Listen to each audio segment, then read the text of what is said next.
When it comes to lead generation and marketing in the online space, there are so many changes happening right now. And depending on the type of marketing you do for your business, you're probably aware of Google's helpful content update and its aftermath. And maybe your business has even been affected by it. And then there's the whole confusing world of ads, the ravenous beast that is the social media content machine, and on and on. There are so many ways of getting traffic to your website and accessing the services you offer. And there is also so much noise about how to get people there to your website. So it can often feel like you're drowning in a sea of marketing advice, confused about which way to swim, because for sure, you want to find the right strategies and avoid the common pitfalls, especially when it comes to generating leads from your website. Today's guest, Jacobson, has a unique perspective on helping small businesses win online. Now, Jacob went from working at a church to starting his own business, realizing that the marketing skills he developed in the church could help small businesses.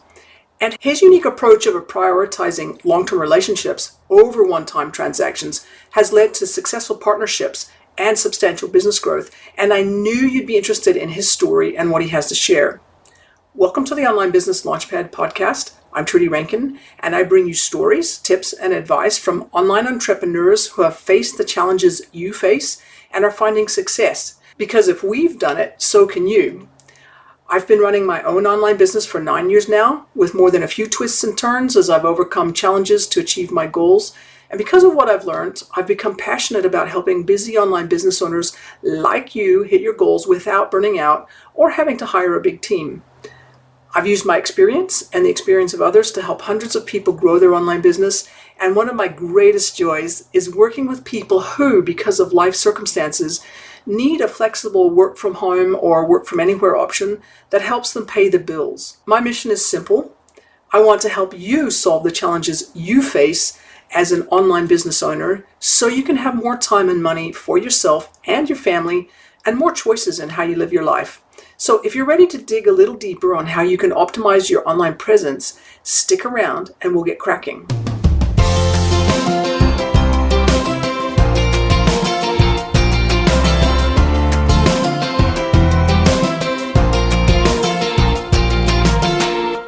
Welcome to the Online Business Launchpad podcast. I'm your host, Trudy Rankin. And today, my guest is Jacobson. Now, you might not have heard of Jacobson, and I hadn't either until today. I got this email from him saying, hey, would you like to do a bit of a collaborative work? I've got a lead magnet that I think your people would like. You could help my people. Let's just list. And I don't know how many emails I get from people asking me if I want their services, if I want to buy this, if I want to buy that. I get pitches to be on the podcast and things. And most of them are like, you really missed the mark. You haven't done your homework. Click delete. But the way Jacob did his pitch for what he wanted, first of all, it was a unique pitch. It was about sharing something, collaborating. So giving as well as receiving. But also the way he did it was really interesting. And so I wrote back to him and I did a little bit of digging first, just to make sure that he was legit, discovered that he was legit. And after just thinking about it a little bit, I thought this would be a really interesting person to have on the podcast because what he does is something that every business has to deal with. And his experience might be valuable to people who are trying to build their own online business. So I asked him to come on and he very generously said yes. And so today I want to welcome you to the podcast, Jacob. Thanks, Trudy. Glad to be here. Yeah, so let's just, maybe just for listeners' sake, can you just share a little bit of who you are and what you do and why you do it? Yeah, absolutely. So we're here on the West Coast of the US and we've got a remote team now. We started back in 2019, so before COVID. And before I started the business, I was actually working at a church for several years and I did some pastoral ministry work as well as doing a lot of the online presence from social media, graphics, flyers, all the things that a typical marketing agency might provide. And I started to realize as I was feeling the entrepreneurial drive that those were resources and skill sets and really activities that every business on Main Street needed. And so that's how I got started, was really taking a lot of the skill sets and tools that I refined in the church realm and starting to bring those to friends and associates who own small businesses right in the town where I live. And so I really discovered those same needs exist outside of the church in the business space. And it was really fun to stick my toe in the water and really form a small business around helping small businesses. So you started it out and you did a certain type of thing. Has that changed? Exactly what do you do in terms of helping people with their businesses? Yeah, so generally, the purpose of why our business CloudWorks exists, we want to help small businesses win online. And we know that there's a lot of different advice and approaches out there. And a lot of my clients who I start to work with, I typically hear the horror stories of how things have gone before. Hey, I paid this company, they did nothing for me. Another common story is, hey, I tried this myself, I hit my head against the wall.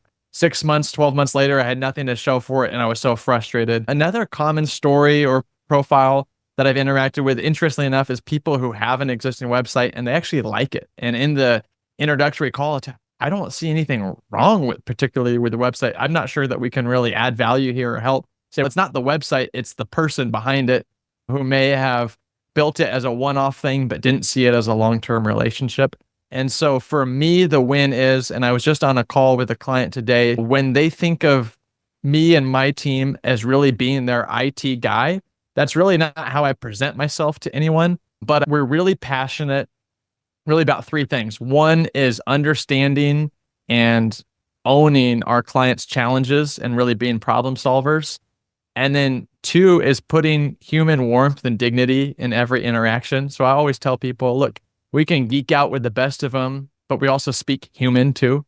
And then the third thing would just be having a long-term relationship, not trying to create a one-time product and maximize the most profit off of that one-time website build, but really having a long-term focus. And so really where the business began was just being helpful with the skills that I had learned in the church world and being helpful to small business owners that were my friends, and sometimes doing it for low cost or no cost. And then really starting to understand what their challenges were. And since then, gone on to do projects that are tens of thousands or hundreds of thousands of dollars. But it really started with helping my own friends and their small businesses for free or minimal pay work to start to understand what their challenges were. And so for me, websites typically are the entry door or the mechanism where I serve small businesses. But really, it's becoming passionate about helping them solve their challenges, especially as it relates to online presence. And I want them to be competitive, even as a mom and pop shop, against larger competitors that have whole marketing departments. So that's a little bit of a snippet of who and what and why. And really, it begins with websites. And with some clients, it's gone to become more than that. But it's really been a way to help small businesses here locally where I live and even across the US primarily to be successful online with their presence. I think it's interesting because it sounds to me like you're using a business model that often takes a new agency years to get to, which is not focusing on being a transaction type of service where you pay me this fee, I'll do this thing for you. It takes this many hours, I'm going to charge you on an hourly basis. Sounds to me like you're doing on a value add basis, almost more like a consultancy where you go, what do you need done? How does that tie into your strategy? How can I help you achieve your strategy? Would that be a fair thing to say? Yeah. In fact, to me, that's the biggest compliment when you say, hey, my IT guy needs to be on this call. Even I've got a customer who's shopping for a new DocuSign software, or at least comparing different options.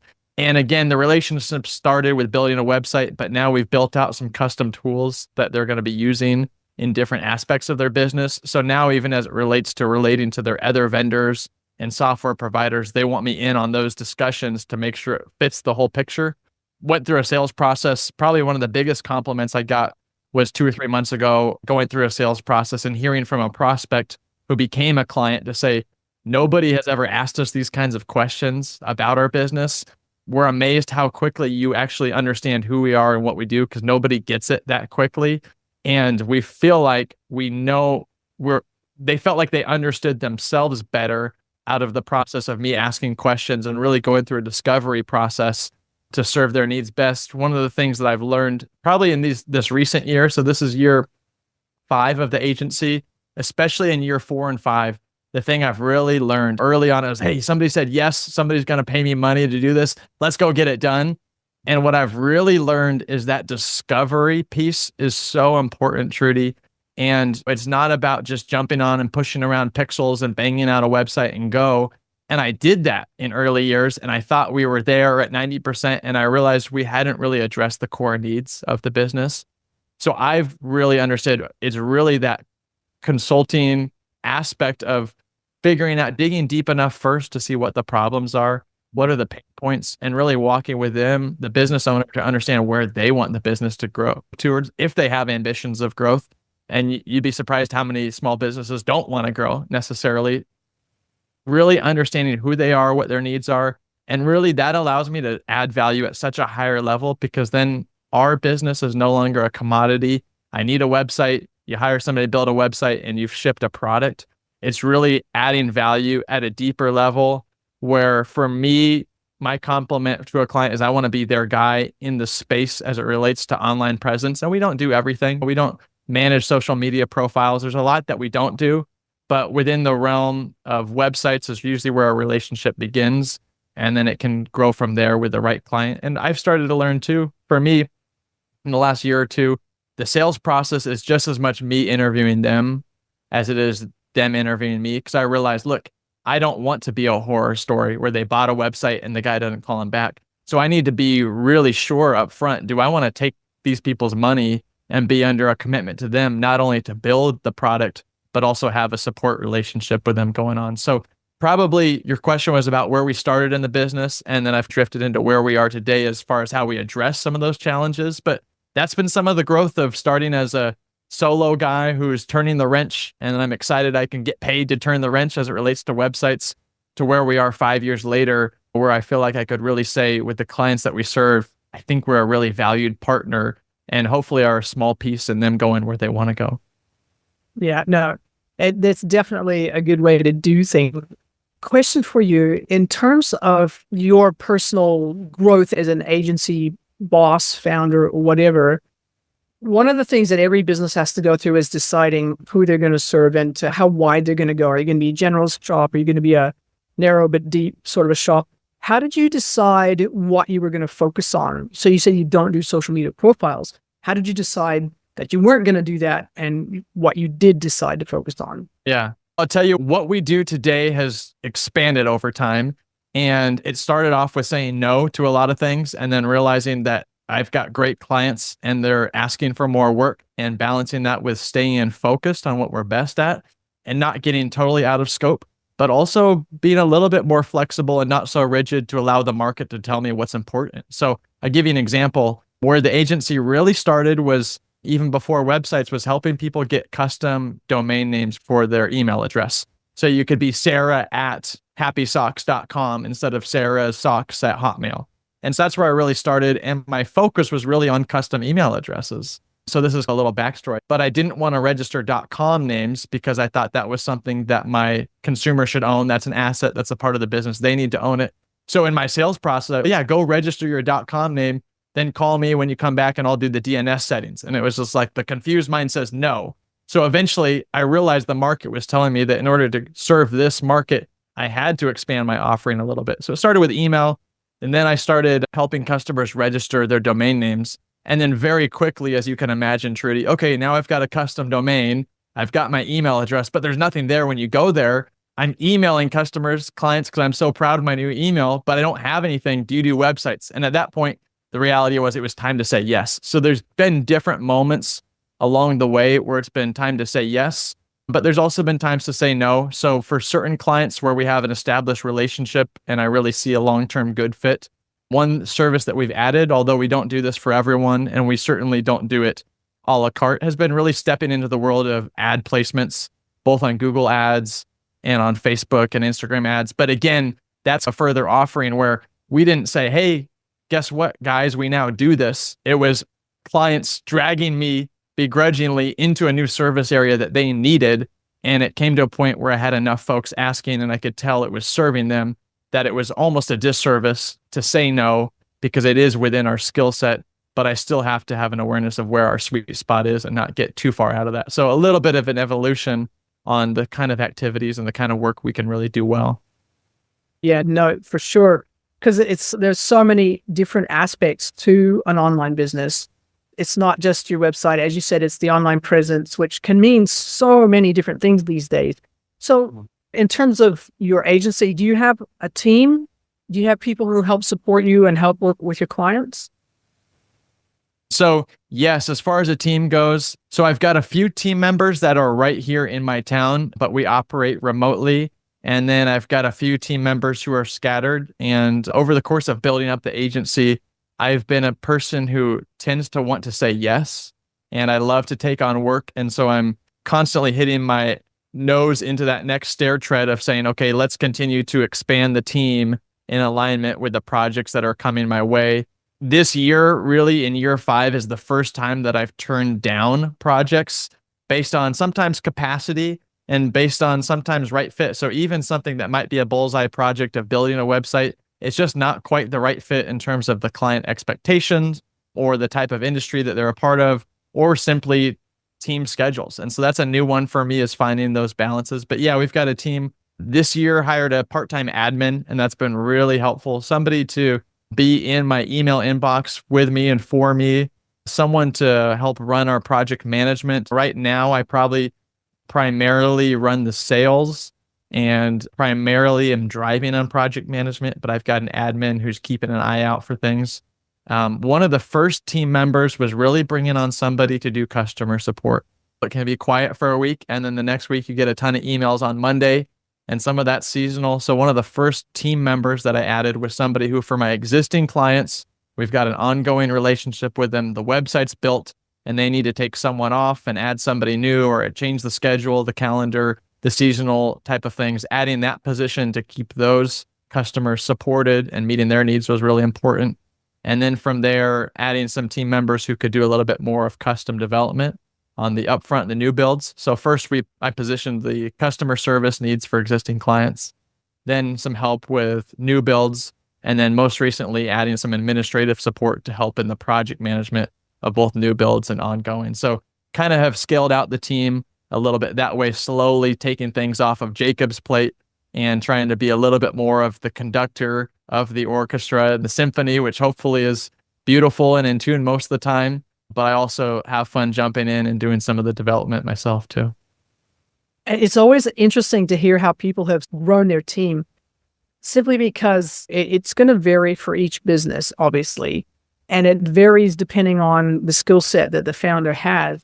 But there always seems to be this process whereby you go, okay, I'm flat out. I'm up to here. I've got too much work. What am I going to get rid of off of my plate? How did you decide what you were going to get rid of first? I think for me, I knew growth was impossible to go where my ambition wanted to take this agency if it was just me. So I found my own limits, both in terms of time that I was willing to put into the business, sometimes early mornings, waking up at 4 or 5 a.m., thinking about all the things I needed to do that day. And then sometimes late at night after I put the kids to bed. And I just started to come to realize more hours for me is not the solution. And yet my ambition for the agency and really seeing the needs we were meeting and the satisfaction that gave me to drive down Main Street and see the different businesses or see the trucks on the highway for the electrician team, that just lights me up. And for me, my hours that I could put into the business was not sufficient to grow it to the level of ambition that I had and really the vision of where I know it can continue to go to. So I knew I needed help, and that became clear to me. And I would say year 1, 2, and 3 was mostly me.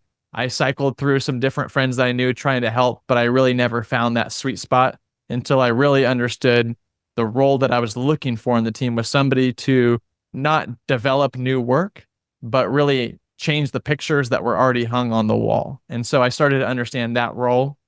And I was fortunate enough to find a really talented person who's been with me for the last 2.5 years on that. And so really feeling like I could hand off the existing client needs for stable and established clients really allowed me to fuel growth.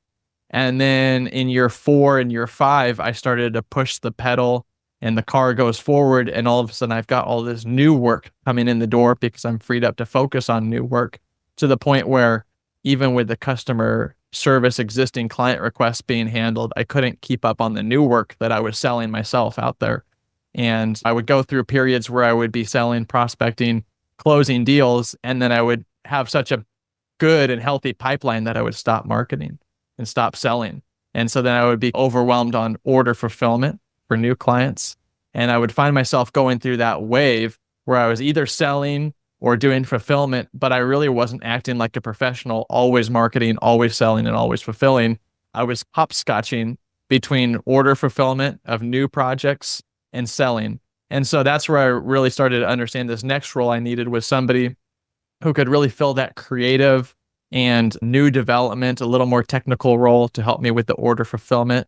And so onboarded that team member really in the last year or so. And then at that layer, I started to realize, okay, we've got a customer service role, we've got a fulfillment role, we've got successful marketing and sales activities. I need to underline all of that with an admin layer who's keeping track of my email, keeping track of deadlines and projects. So for me, that was the evolution of doing everything myself to trying to back myself into a position where I'm primarily doing sales and then primarily the big picture for new builds. And then I can, once somebody's up to speed, have a good team and really a bench of people who can keep them up to speed with what they need. So just a couple of curiosity questions. One is, what's the split between sort of bricks and mortar businesses and online businesses? Yeah, it's really interesting that you asked that, Trudy. Over the last 5 years, I've probably built websites or gotten into a client agency relationship with about 150 businesses. And I would say today I have 50 active clients. So that tells you something about me discovering the right kind of business that I can serve.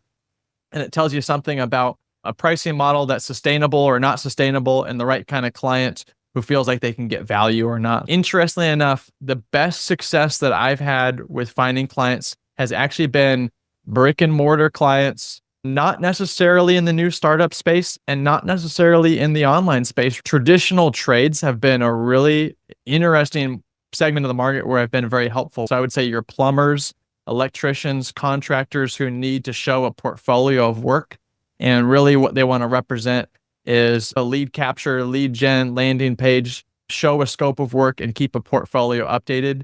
That's a market that I think has been really fun to work with. One of the things I've learned about my personality and the way I serve people is folks in the trades are used to making decisions very quickly. Often you have a solo founder, maybe with a couple trucks on the road. So they're quick decision makers. You work with folks who are really in the online space and online influencer space. And the entire website is just an extension of their personal brand or possibly even personality or possibly even ego. And so there's a lot of pressure tied up in that. We want it more blue. We need it more purple. Let's go back. And there's a lot of that back and forth. Folks in the trades, I've really started to understand what their pain point is, what their challenges are. They're not computer people, so they're not going to kid themselves that they're going to DIY it. And so they know that they need help. They know how to make decisions. They typically have pretty good gut instincts. And we make fast friends and we get stuff done together. So that's been an interesting space. But the thing I've learned, I really started out wanting to help people with ideas and startups and people who are growing into something because that was the phase that I was in personally. So that's where I resonated the most. And what I started to understand is there's a lot of great ideas and some of them, the match will light and it turns into a rocket ship and some of them won't. And so I built a lot of projects for people with ideas, but didn't have a runway or run ramp and really weren't sustainable. So not that I don't do projects for new startups or new businesses, but I found the most success in having established businesses, typically people who have employees and maybe have a retail location or at least a business location who've been going for 5-10 years. And really at that point, they know they need something different than what got them there. They might be on that turning point to the next level of growth. And they also have the budget to really do it professionally and do it right. And I've tried to do it for less or simpler or more basic. And I've just found it really doesn't meet the results of what people want. For folks who are in the startup space, I often counsel them, hey, don't hire a web agency. Don't spend a lot of money. Don't fret about your logo. Don't worry about brand colors generally, unless you're trying to be an ad agency. Really focus on you're solving customers' problems. They'll come back to you with more problems and they'll introduce you to other people and their friends with problems. Start there and then let a brand follow. But don't invest $5,000, $10,000 in a custom website if you're in that first 1, 2, 3 years. Just do the absolute minimum that you need to get by, and then start with a Wix, start with a Squarespace, do it yourself. Have probably been around for 3, 4, 5 years where they've started to grow their business to where they have more sophisticated needs. So that was something that surprised me. I would say, Trudy, is that not every startup needs a custom website. There's a lot of off-the-shelf stuff from Wix and Squarespace that works great for a minimum cost to get started. And then your question about online versus brick and mortar, oftentimes folks with a brick and mortar location are a little more established, been around a little longer, and so they have the opportunity to take it to the next level. Yeah, I think it's always interesting because based on the programs that I've run in the past and the people that I do work with, it's like when somebody's just getting started and they just come up with an idea, there's this belief that you have to have a website. And the reality is that you can get away without having a website for a while until you do start to grow. And then it's obviously part of that authority building thing to have a website. But a good LinkedIn profile can do wonders, or a good Google business profile can do wonders to basically help you get past that startup phase when money is really tight and you simply don't have the time to go away and learn how to build websites yourself. Yeah. Would you agree that you can get away without a website for a while? Absolutely. Website. Absolutely. So I'll let you know a little secret. We are a web design agency. For the first couple of years, we hardly had a website because I understood we did not need one based on our position in the market because we were a startup. And so it's simply a matter of nobody's going to my website and deciding, yeah, I want to pick that guy. All of my clients were because I found them and asked them or begged them, would you let me do your thing? Nobody was going to look at my thing and then picking me. I had to pick myself and go to the market. So for the first couple of years in that position, really only in year 4 or 5, and funny enough, you could look at it, we added some project portfolios to our site. And the only reason we did that was not because we were so proud of our work, which we are, but because I kept answering the same email over and over. Hey, can you show me some samples? Hey, can you show me? So based on the need of the market of wanting to see samples, that's why we created a page that has 6 recent projects just for the simplicity and scalability of emailing that link out to people. And then I can tell you, all I do is I drop that link in. People might spend 30 seconds on that page and say, yep, that works for me. So it's really a scratch and sniff, and then it's a move on. So we have a very simple website that just says, hey, are you interested in doing a project? Let's chat. And then everything goes through Zoom for us of getting to screen a potential prospect to see if we can really help them. Another profile that we've been very helpful with, besides those in the trades, would be realtors, real estate agents. Part of the reason for that is they do really have a sophisticated need. There's apps that people browse homes on, whether it's Zillow or Redfin, and really all of those apps are drawing you in to look at homes, and then they're really competing with the realtors for their attention because they place ads on those apps for people to contact a different realtor. So realtors do have a pretty specific use case where you can go to trudyrankin.com, search for homes on trudyrankin.com in your area, pick one that you're interested in, and it stays within your world and you get the lead rather than going to a competitive app. So realtors has been a really good persona where we understand the pain points, we know what they need, and we can solve it in an affordable, efficient way that fits their business model. And so that's been really an area that we've honed in on. Worked with other industries everywhere in between, but I've really found that those 2 personas, folks in the real estate world and folks in the trades, your HVAC, plumbers, and electricians, that's where we can add the most value the most quickly and be most effective with. Would probably talk to most folks who have a stable business who are looking to take the next step. But we've really started to hone in on these are the kind of people that I just know we can knock it out of the park for. Yeah. And knowing that there's a specific group of people that you can add the most value for, do you think that over time that your agency will end up niching down a little bit and just focusing on particular types of? Absolutely. I think there's probably a realm in which we probably start to focus on HVAC, electricians, plumbers, and realtors, and those might be the 4 personas. And again, if you're a school or a college or university, we might be interested in talking to you and see if we can help and maybe put together a project. So we're not at a phase where I would say we get so tight that we're not going to talk to you if you fit in those areas. But I would say our future marketing efforts for sure are targeted in those arenas. Other people might come through the cracks, and if they're good people that we were able to connect with and we feel like there's a connection between who we are personally and what we do and what they do, I'd love to talk to them. But I think as the business grows, probably from year 5 to year 10, I would say probably as we're looking, we're probably skating in more of those directions. And I think the piece of it too is our clients don't come to us so we can learn their industry, learn their business, and learn their pain points, and 6 months later bring them what they need. they really do want somebody who already understands where they want to go and can take them there. The discovery can be fun to learn different industries, but I think becoming a real industry expert in those couple of pillars that I identified, I think that's the next step of growth for me and for our agency, really. Yeah, I think that's a really pertinent point about figuring out who you can serve best and then focusing your attention on that and becoming the industry expert. But it's about allowing yourself to be more of a generalist while you're doing that. And then focusing your marketing efforts, as you said, just on that one particular niche. I do have a question for you that's around something that's very much front of people's minds at the moment, and that's AI, artificial intelligence. Just talk a little bit about what you've done, if anything, to reap the benefits of AI without giving up control of what you do for your customers. Yeah, absolutely.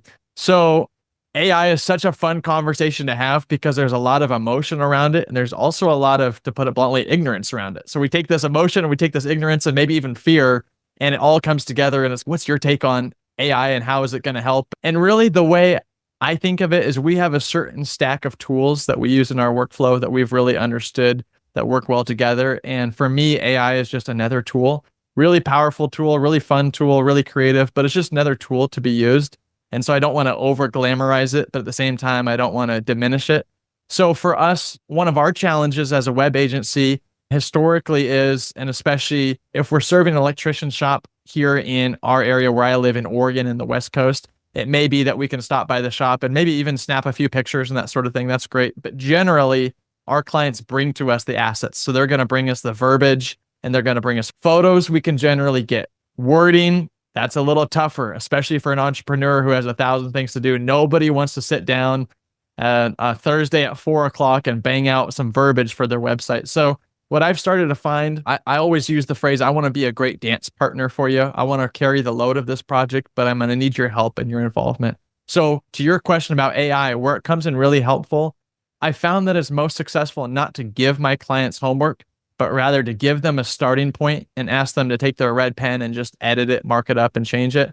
So where I need copy or verbiage for a website, for me, AI is a great place to go where I can put in some prompts, put in some cues, and then it will give me a paragraph. Hey, I need a paragraph about this. I need a bullet point about that. I need a short headline for that.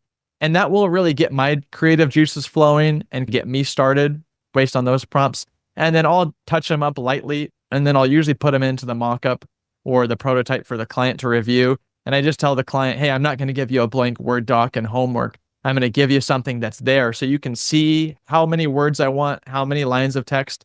And then your job is just to clarify it. So for me, it really helps take some of the burden off the clients to generate, especially that copy. I'll look it over, I'll make sure it's in line, and then send it to them in the layout. And then all they have to do is make a couple touch-ups. And it's amazing that you can put something into AI and stuff where I used to agonize and go back and forth with clients trying to twist their arm to give me what I needed. Now I can give them something that's even in the 70, 80, 85% of the way there, and they can help me take it over the finish line. So that's how we use AI today in our agency as of May of 2024, but I'm sure that will continue to grow over time.